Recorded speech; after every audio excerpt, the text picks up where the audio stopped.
All right. Hi, everyone. A very good afternoon on this sensational Saturday where we have just for you a special Untamed Beyond Boundaries live podcast on sports psychology. Now, my name is Danny from Science Center Singapore, and I will be your host for today. This podcast is brought to you exclusively by Science Center Singapore under the umbrella of Untamed events. Now, what is Untamed, you may ask?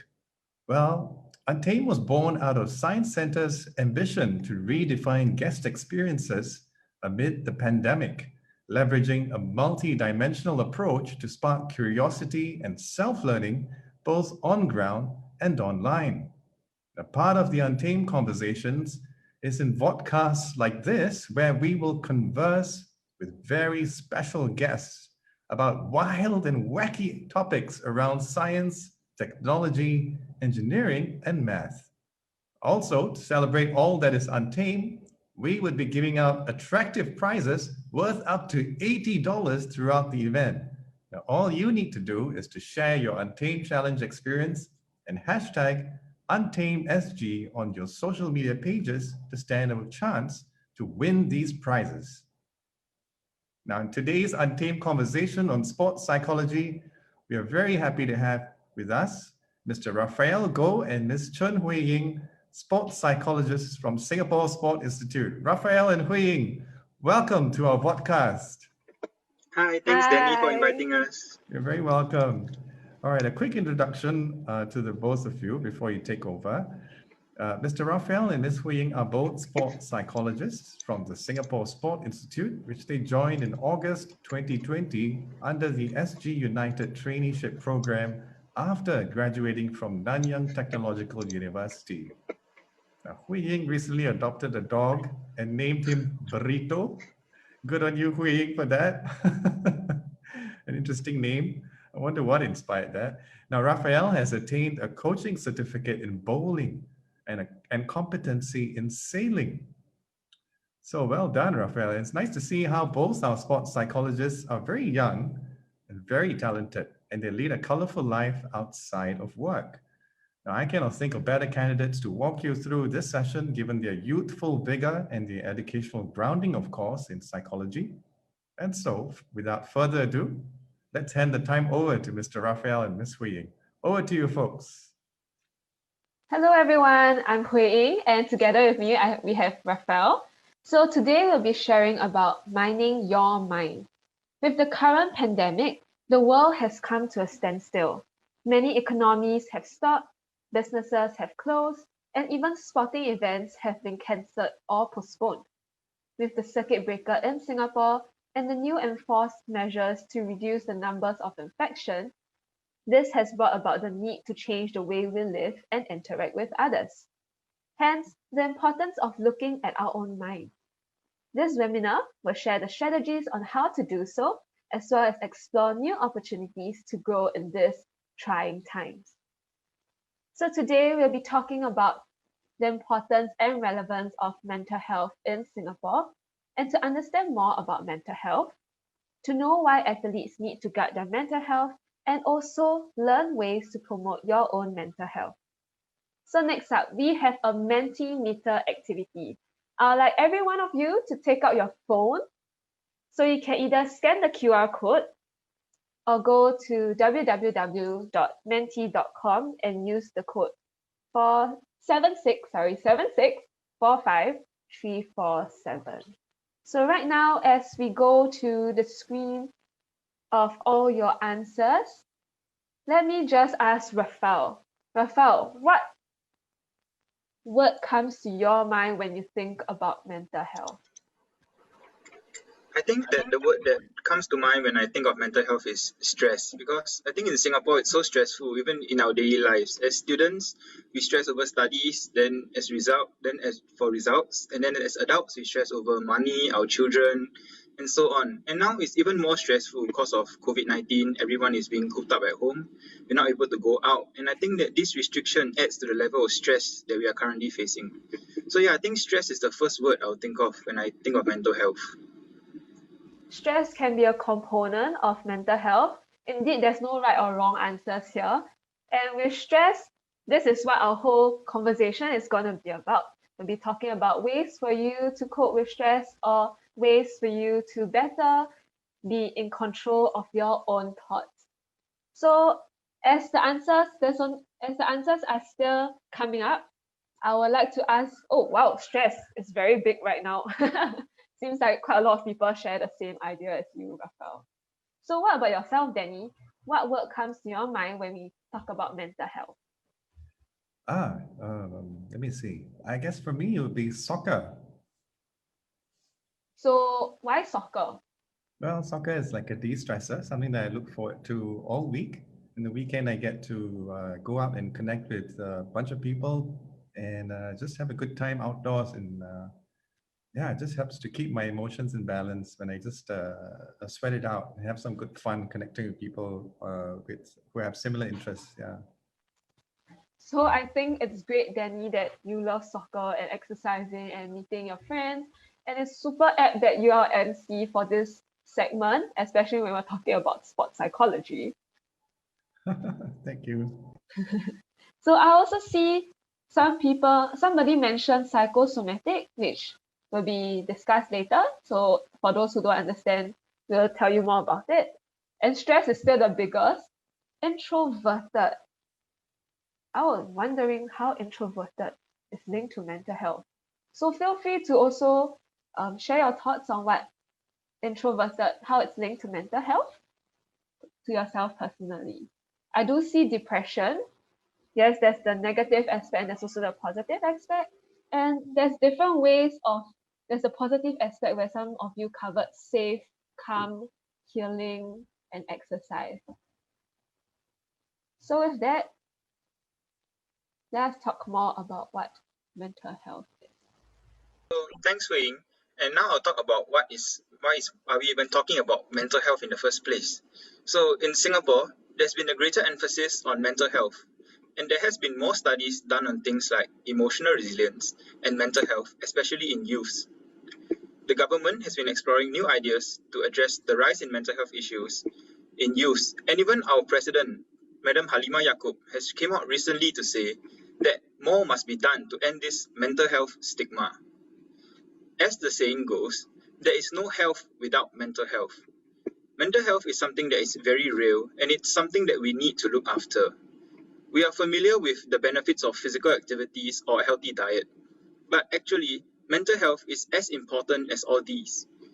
As we know, without adequate exercise and a healthy diet, we will often fall sick and be unable to function properly. Similarly, without good mental health, we will also be unable to cope with stresses in our daily lives, and this will greatly impede our daily functioning as well. So, we must bear in mind that talking about our emotions does not make us weak. It is normal, and it is what makes us human.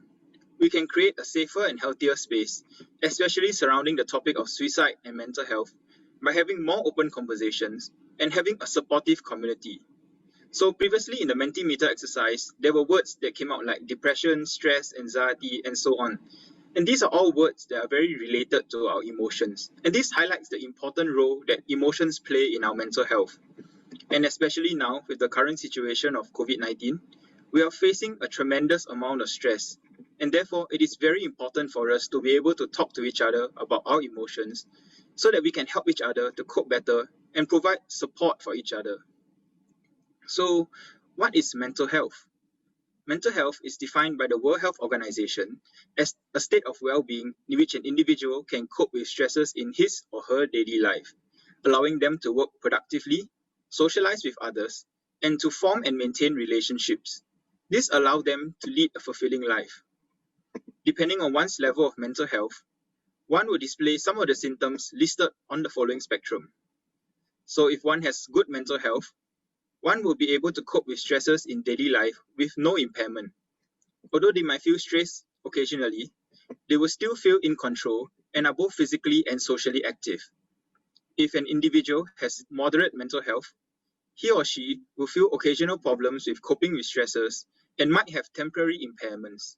There might be short spells of distress, but they tend to have manageable fluctuations in mood. He or she will frequently feel tired and have moderate levels of social activity.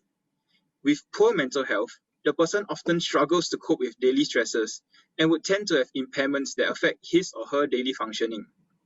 There will also be significant feelings of distress and loss of control. These individuals are also often fatigued or lethargic and tend to be socially isolated. So now, here are some definitions of what mental health is and isn't.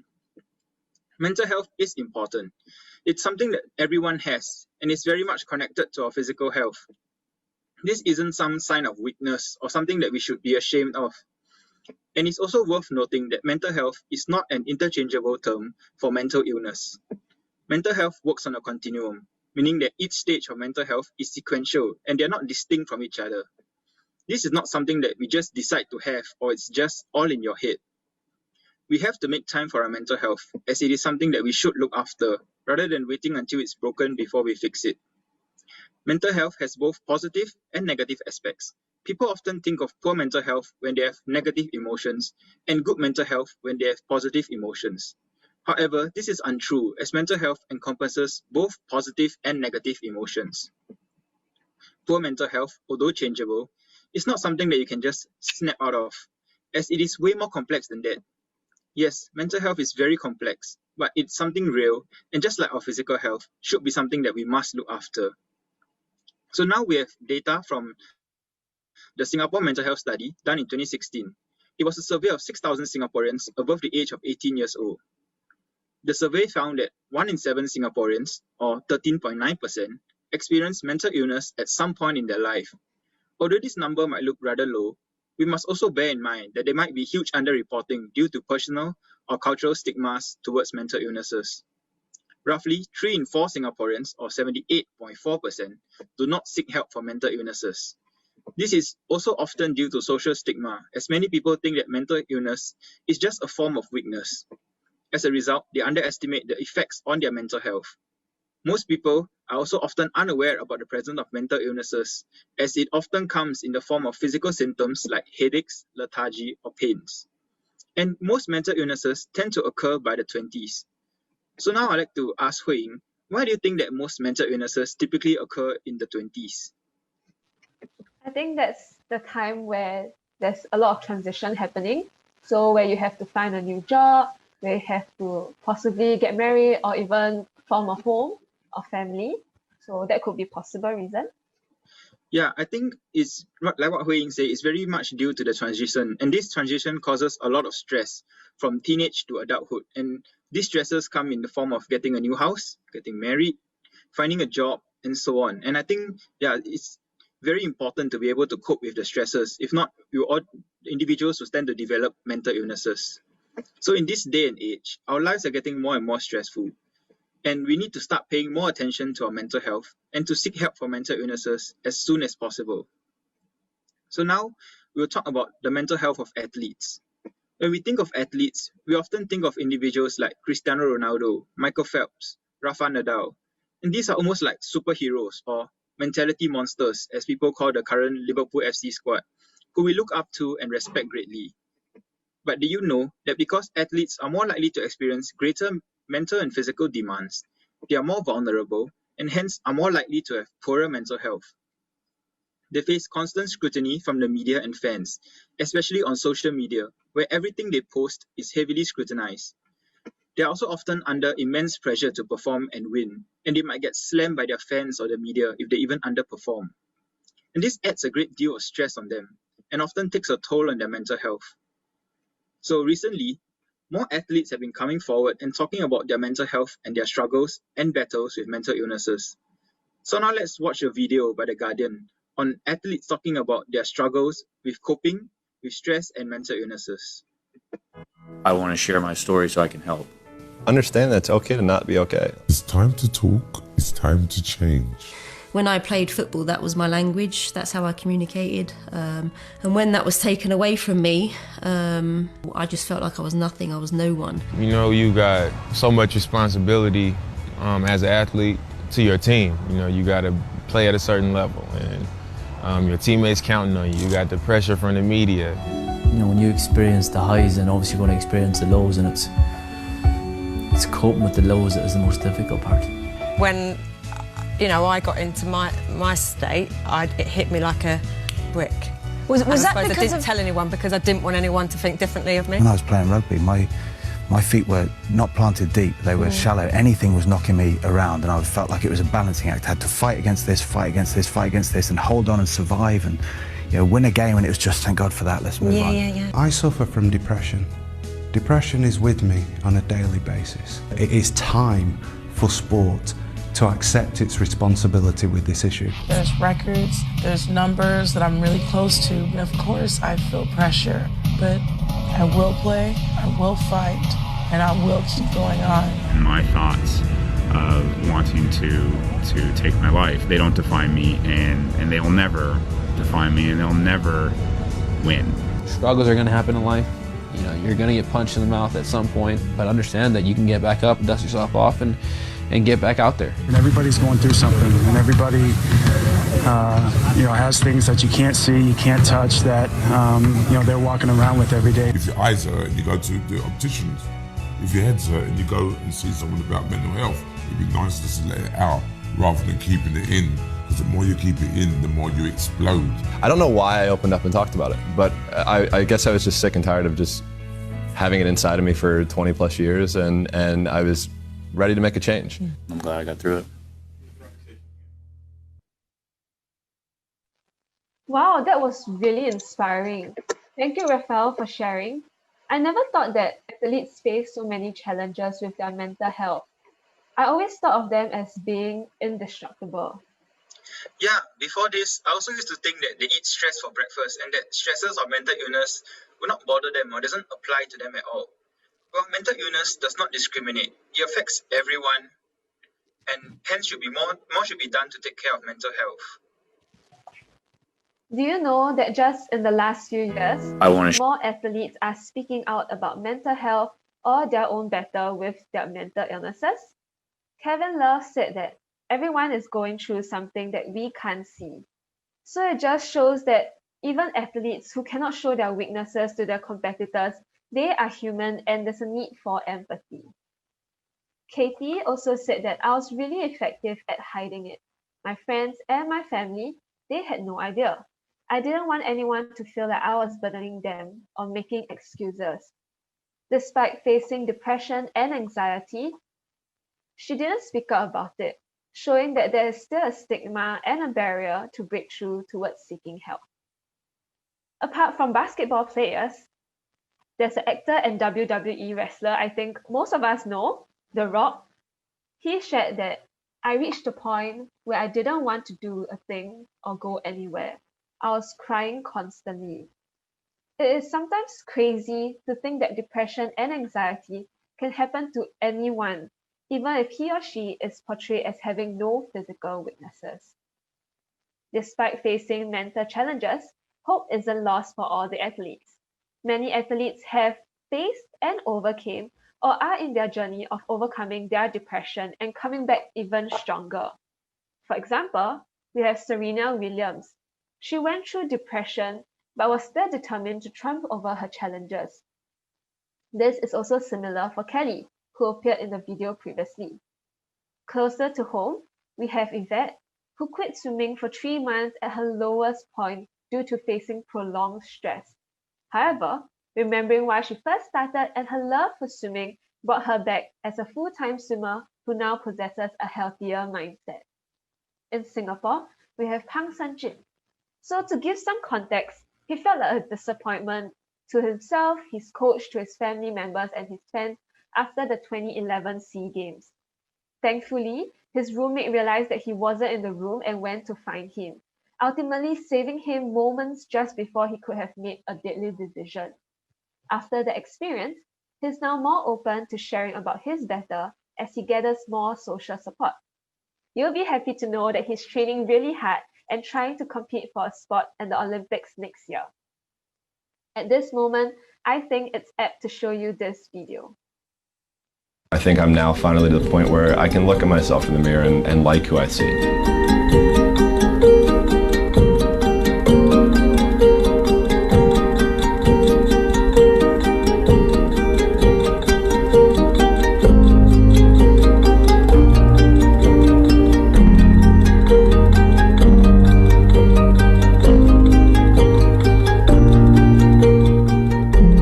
tell you I've probably had at least half a dozen depression spells that I've gone through, and the one in 2014, I didn't want to be alive.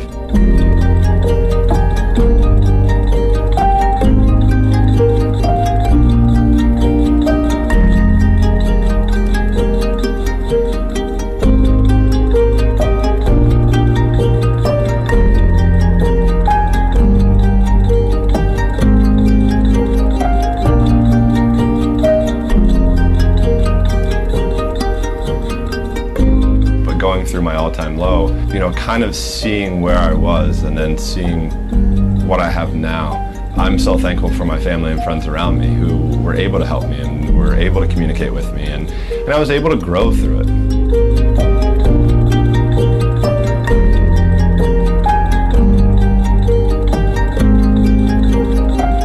The more we talk about it, we can hopefully drop the suicide rate. Suicide rate is way, way, way too high. If we can open up and we can communicate and we can understand that it's okay not to be okay, I think we can save a lot of lives.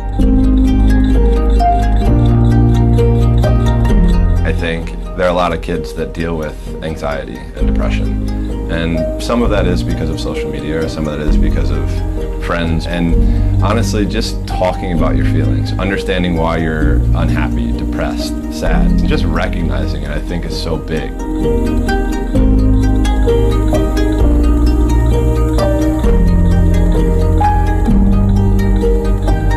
Just being able to share our own experiences and learn through the process, I think, is something that my mom did so well for us. She was always there to guide us through anything we struggled with. I'll share every experience with my children. Some of them have been absolutely miserable and brutal, but they've made me who I am today. I mean, it's life. We all go through ups and downs. I have a great support system. I'm happy.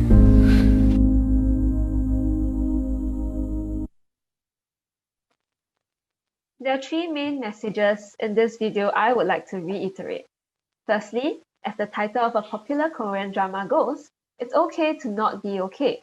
It's normal to not feel okay because that is what makes us human. Secondly, happiness is more important than being judged. Be kind to yourself because you deserve it. Lastly, reaching out is important. There will always be people around, so know that you are cared for and loved. Right now, for all of you watching, I would like you to ask yourself this question. What are the ways you maintain or promote your own mental health? So Danny, I was wondering what ways you maintain or promote your mental health other than soccer that you previously mentioned. So as an extension of that, actually, in soccer, you connect with the players on the ground. So taking this outside of soccer, I connect with my family members. So yeah, that helps me to regulate my stress levels and look on the brighter side of life. Family as a way of uplifting you. And also I have friends to call upon anytime, day or night, a few of them. And just those few makes a world of difference by being a bit of a lighthouse, in the dark times, in the stormy waters. So yeah, very thankful for friends and for family to journey alongside me. Danny, you seem like a really all-rounded person involving exercise, family, and friends. I think something you mentioned that's quite important is that it's about the quality of people you have around you more than the quantity. And that's an important thing that we have to remember for ourselves. And also, I think what he shared already covers most of what I'm going to share later. For example, in soccer, it can be a form of exercise where you express yourself. At the same time, you get to interact with your your friends. Sorry, I love studying, I'm sure all of you out there watching love studying too, so yeah. And also, when you're interacting with your team members or teammates, or even your opponents, that's when you get social interaction and even engaging yourself and enjoying nature. So other ways will also be having a healthier lifestyle, such as having a healthy diet or even sleeping early. It's very important. Sleep is very important. So here is one simple way for us to improve our mental well-being. Introducing the 4-7-8 breathing technique. Find a comfortable spot and feel free to join along. If you would like to apply the 4-7-8 breathing technique to your daily routine, YouTube has many versions, so feel free to find one that suits yourself best. But right now, I hope you are ready because we are going to get started. All right, class, let me ask you something. When you're nervous or afraid, what is your breathing like? I guess I breathe faster. Yeah, me too. Yup. Right, you tend to take short, quick, shallow breaths that make you feel worse. Well, today I'm going to teach you how to take long, slow, deep breaths that will help you calm down when you feel nervous or afraid. And if you practice this breathing exercise regularly, you will be able to train Whittle to be calmer. Oh, I like the sound of that. This is called 4-7-8 breathing. So you want to start out by sitting straight up like this. Now, a lot of times when we breathe in from our chests, up here. But today we're going to breathe from a lot lower, from our diaphragm. What? Your diaphragm is right here, by your stomach. Think of it as a balloon underneath your rib cage. Oh, okay. First, you breathe in through your nose for 4 seconds. Take a long, deep breath like you're filling up that balloon in your stomach. Then we're going to hold it for 7 seconds. And finally, we're going to slowly exhale through our mouths for 8 seconds.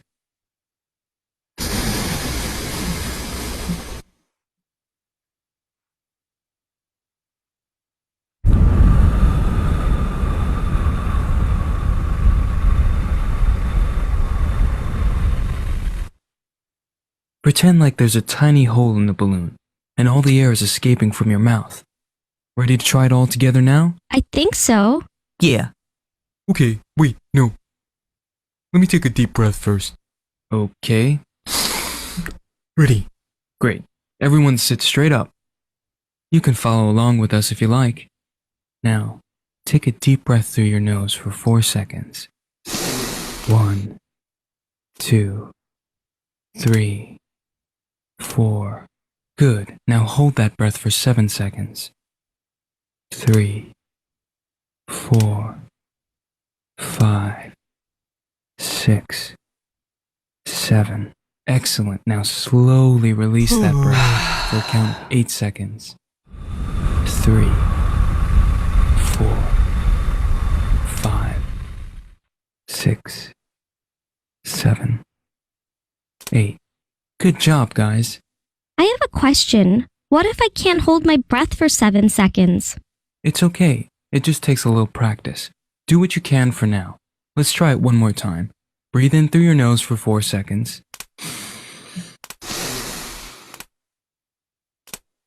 Hold for 7 seconds.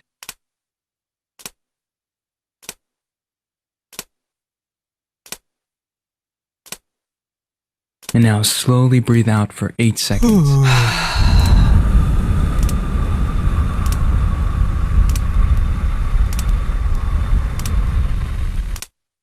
Great job, class. You should practice this breathing exercise every day for about 5 to 10 minutes. Eventually, you will become calmer and make Whittle stop throwing tantrums every time you're anxious or afraid. Yeah, this is gonna work a lot better than hiding under the covers.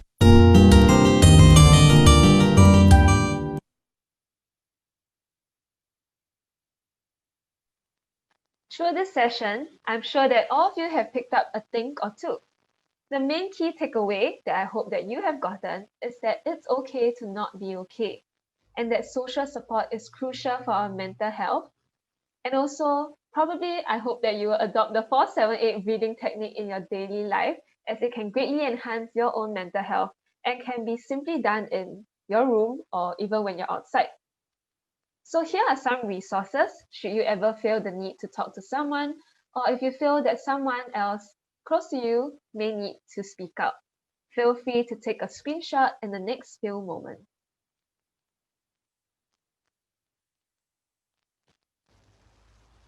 With that, Raphael and I would like to thank all of you for coming here, and also stay amazing, take good care of yourself, especially your mental health.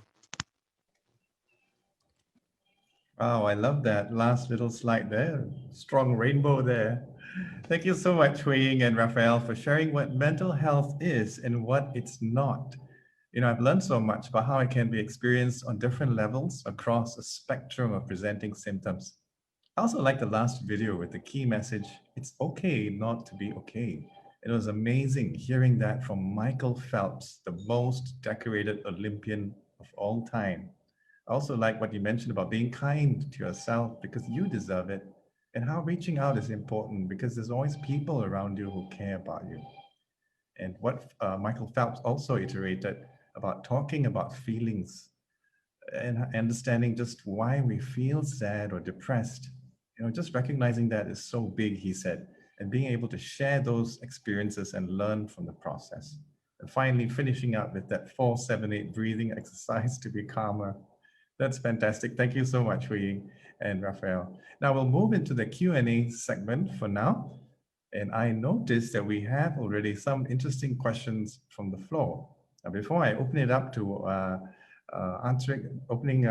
surfacing those questions for you to answer, I have a burning question of my own that I'd like to clarify. Now, given my interest in soccer, I play soccer every weekend and I follow the English Premier League. One of the athletes in the video that you shared, It's Okay Not to Be Okay, Kelly Smith, she caught my eye. And I did some reading up on Kelly and I found out that she is an accomplished professional football player. And I'm talking about someone who has won countless trophies with the Football Association Women's Soccer League Arsenal Club, as well as England, where she accumulated 117 caps playing for country. Now, in the course of playing, unfortunately, she suffered a series of career-threatening injuries, including one that ultimately put a stop to her playing football. Now, she spiraled into severe depression and a serious battle with alcoholism. And I remember in the video, she said, when football was taken away from me, I just felt like I was nothing. I was no one. And, I think it's so sad when someone who has reached the pinnacle of their game can still feel so low after accomplishing so much. Often our sense of self-worth is so enmeshed with our professional identity, and this gets further clouded by our own expectations of ourselves and how we perceive people view us. So my question is, what are some of the ways that we can guard ourselves when we encounter a defeat or a letdown in life and we are knocked down? There's no way to always be up. Sometimes we do get knocked down, but how do we not stay down? So what are the ways that we can guard ourselves from staying in a depression? Hi, Danny. Thanks for your question. Yeah, I think the point you raise is very common at least in footballers, especially those that play professionally in the very elite level. I think famous examples would be like George Best or Diego Maradona, who both spiraled into a series of mental illnesses, and even like drug and alcohol abuse and stuff. And I think that it is very important for us to be mindful of our professional identities, but yet we also need to have an identity of our own that is not enmeshed with our professional identity. And this could be stuff like our families or even other hobbies like interest in music, arts, or anything. And we have to constantly remind ourselves that like our sport, although that we are good in it, it doesn't define us as a person. And even without that, we can still do something else. So I think examples of what they can do is perhaps to find something else that they can work towards even after their retirement, such as, I think there are many players now, like I think Steven Gerrard is a good example, who after retirement moved on to being a manager instead. So I think that's one way you can prolong your career, and also it gives you things to do so that you can constantly have things to look forward to and things to work towards, like new goals, rather than just like feeling lost after you retire or end your career due to an injury and not sure of where to go. I think that's very dangerous if you only build your identity on one single object, and once that thing is taken away from you, then you're left with nothing. Yeah, so I think it's very important for us to always have things that interest us and things that inspire us and motivate us in our daily lives, which are not exactly intertwined with our professional identities. Well, thanks so much, Raphael. You really answered that question well and truly for me. Now, for the record, for those of you who don't know, Kelly Smith is still the record goal scorer, by the way, with 46 international goals. And I think that's a reality she can always look back and be proud of. Now, we have a question from Sophie, and she's asking a really good question. Is mental health a biological issue? Thanks, Danny, for the question. I think mental health is a biological issue because many mental illnesses come from things like hormonal imbalances. So, like hormones like serotonin, dopamine, and oxytocin can affect our mood, and imbalances in this hormone tend to lead to mental illnesses. And I don't think it's something that we can just like will it to be better. But having said that, wanting to get better is very important. As I think therapists will often say, the first step to seeking help is wanting to get better, and that's already half the battle won. So it's not something that we can will it away, but I think the will to want to get better is very important, and it's one of the most defining steps in helping us to recover from mental illnesses. Great, thanks, Raphael.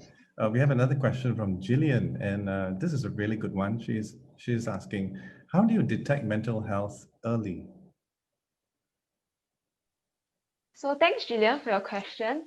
I think there's two aspects into this. Firstly, mental health, as we did mention, that there's the positive aspect and, in a sense, the mental illness aspect. So with the positive aspect, in order to allow yourself to know whether you're, a good word would be to say whether you're triumphing over your challenges. It will be when you are in the moment, and you know that in life there will be ups and downs, but then when you know that you are engaging and appreciating your own mental health is when you're able to accept that there are ups and downs in life and enjoy every single moment as it comes. And regarding the other aspect of mental illnesses, I think you're asking more of signs and symptoms of possible mental illnesses. And of course, as you can tell by the quotes that Katie mentioned before, that she can actually hide it very well. And it's possible that sometimes those from the outside will not be able to detect it. But common symptoms or signs could be, let's say in depression, it could be that they may not be as engaged in activities that they used to be, or they may not find, even if they do engage in activities, they may not find that much joy in it. So let's say previously Michael Phelps, he does still continue swimming, but he didn't find that much motivation in that. So that could be a possible aspect. And also drifting away from others, pulling yourself away from social circles, that can be another sign and symptom. And with anxiety and let's say possible suicide thoughts, it has been found that those who did have suicide thoughts and actually went to carry out will explicitly tell somebody else about their possible plans. And this is where it's important for us to recognize and not be afraid to talk to them about it. Because if we do react in a way like, hey, don't talk to me about it, or like, hey, no, why are you doing this? It's not right for you, etc., then it would cause them to not dare to speak about it in the future. So it's about yourself being able to also be open to possible signs and symptoms.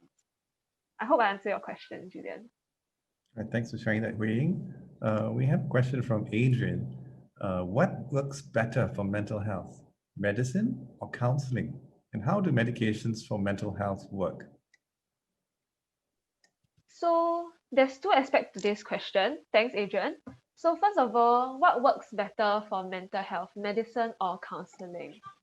So for counseling, it's normally for those who I would say are in a normal, I would quote normal, okay, because yeah, using this word very carefully, normal life, and they want to further enhance it. Let's say for counseling, you have career counseling. So you're wondering something like, how can you better think for your future, make a better decision? That's when counseling will come in. There are many other examples like marriage counseling, etc. So it's more of enhancing your well-being. For medicine, as we are sports psychologists, we are not psychiatrists, we are not certified or licensed to give out medication. So I wouldn't talk too much about how medication works specifically. But in general, medication just helps with the hormonal imbalances and would be used for more extreme cases when they are not able to, in a sense, will themselves, as previously mentioned, into getting away from that depressed or anxious state. All right, thanks for answering that question, Wei. We have another question from Joey Tan. Why do we need to seek help for depression? I mean, can't we just do mindfulness meditation or stay quiet? Okay, so thanks, Joey, for the question. I think that as humans, we are naturally social beings, so it's very difficult for us to totally be cut off from social interactions. Yes, mindfulness meditation is important as it helps us to realign our thoughts and emotions. And I would think that it's more of a way to maintain a good mental health rather than to cure a mental illness. Like how exercising maintains a good mental health. But like our physical health, if we are ill, we need to go and see a doctor. So similarly with depression, we should seek help or find therapy if you're not feeling well. Also, I feel that speaking out about it would allow others to understand you better and not think that you're just doing something for attention, or even like for parents, in the perspective of parents, that my child being difficult or defiant. But if you understand that the child is going through something, it will create a better sense of empathy for them. And so that creates a social support for the individual that's suffering from mental illness. So, and also I find that individuals with depression tend to feel a sense of helplessness or hopelessness, and it's very difficult for them to even motivate themselves to do anything. So, with good social support, then the people around them can constantly encourage them and support them and motivate them towards getting better. So, I think the element of social support is very important, and hence we shouldn't keep quiet about it. We should speak up so that people understand what we are going through. Yeah, hope I answered your question. Thanks for putting that in perspective, Raphael. Yeah, and the power and the impact of staying connected to community to resolve this together. Yeah. I have a question from Lim Han Ming, and I think I'd like to extend this. His question was actually, how can you help other people with depression? And perhaps can I couch it a little bit closer to home and say, how does SSI engage athletes when they come to sports psychologists seeking help for mental health issues?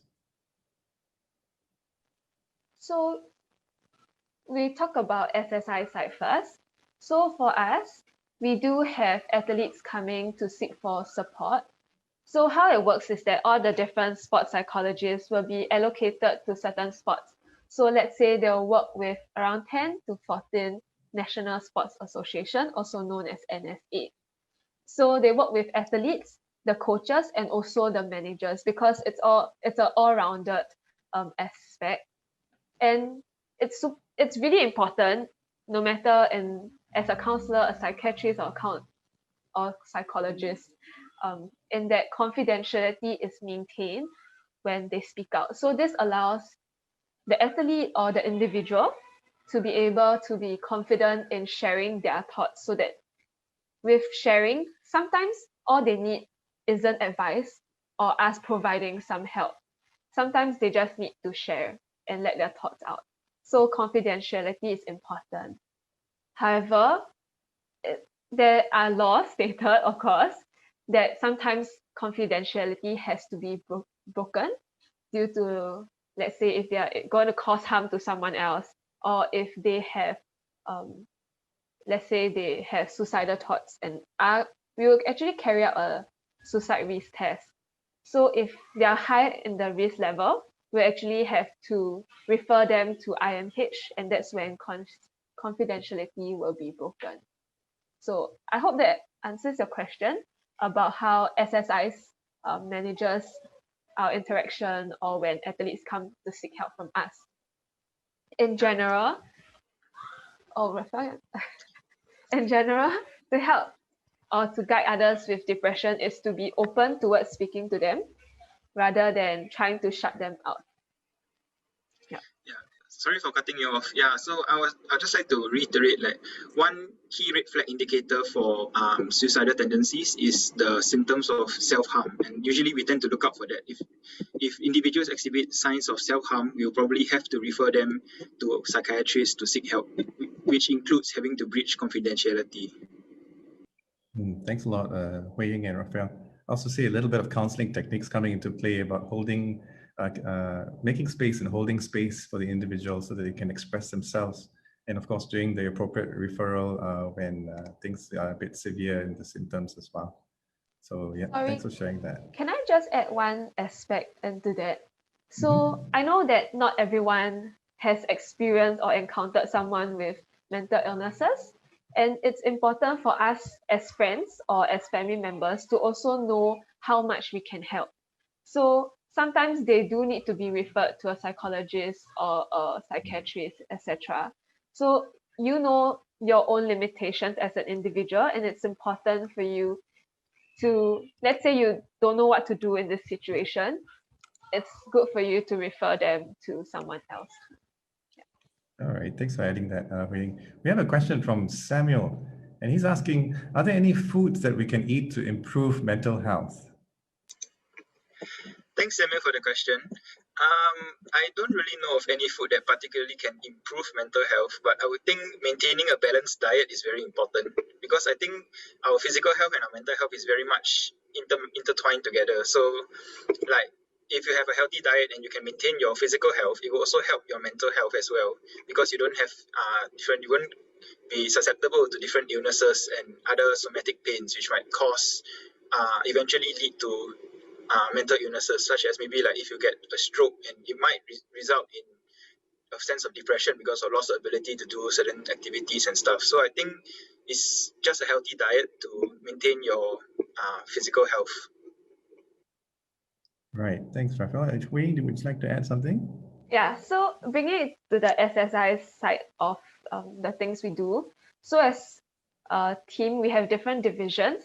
For example, we have biomed, we have psychology, sports psychology, we have nutrition, physiology, etc.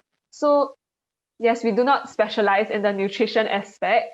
So it's just to let the audiences know that with athletes, we have a whole team behind them to help them in the different aspects in order for them to be at their optimal state for the competition.